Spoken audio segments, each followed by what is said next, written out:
published 21:02 Eastern Standard Time, the 9th of January 2018, updated 21:02 Eastern Standard Time, the 9th of January 2018. School for Stammerers rating, Inside No. 9 rating. Everybody who watched School for Stammerers (ITV) must have given up and blubbed at some point. It's just a question of when. Those who cry easily will have been in tears almost from the start, as 53-year-old lorry driver Tony admitted he didn't feel a real man because of his stutter. Others will have gone to pieces when 13-year-old Riley described himself as unrepairable.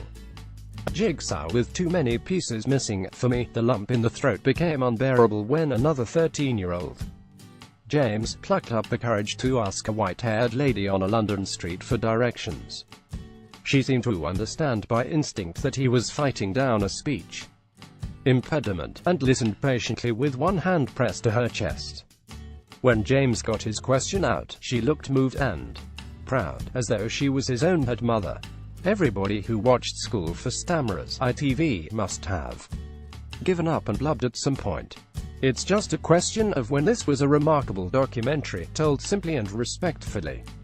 It followed 6 people through an intensive course, with 53 hours of lessons crammed into 4 days, on the Maguire program, a therapy that uses breathing and posture. Every one of the 6 was an impressive individual, even before the lessons began. Emily was a supply teacher, Jessica a wedding photographer, and Muid a pharmacist. They were determined to work in spite of being unable to say their own names without verbal agonies.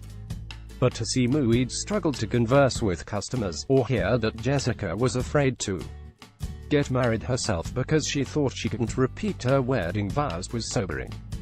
Under the pretense of using an undertaker's loo, pathologist Dr. Nikki Alexander, Amelia Fox, on Silent Witness BBC One, dashed into his basement to inspect the bodies. Sometimes this show should be called silly.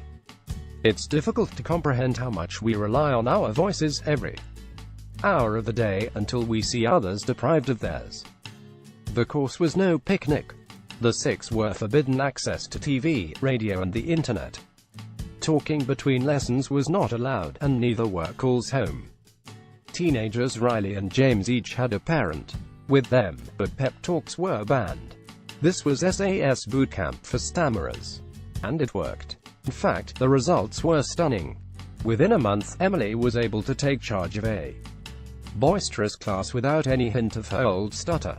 Tony was on stage at his local pub telling gags. I went to this fancy dress party as a loaf of bread. The birds were all over me, inevitably, condensing a month of dedicated work into 90 minutes of TV makes it look too easy. But if this program inspires some of Britain's 500,000 stutterers to believe they, too, can conquer the problems, that's beyond criticism. Reece Shearsmith and Steve Pemberton, the performers who also write the darkly comic playlets of Inside Number 9, BBC Two, seem to actively invite criticism, with the wild variety of their stories.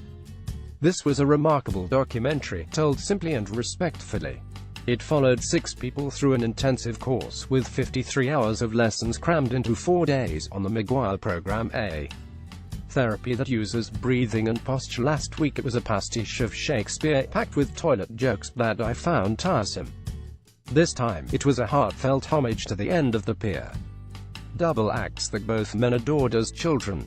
They played Cheese and Crackers, a 4th-rate version of Morecambe and Wise. We weren't even as good as Mike and Bernie Winters. The characters were rich, constantly revealing new depths as they bickered their way through a reunion rehearsal, and the twist at the end came like the turn of a knife. Because the subject matter and the style of each episode is variable, there's always a touch of trepidation about sitting down to watch Inside Number 9. The failures wouldn't seem quite so disappointing if the triumphs were not so superb.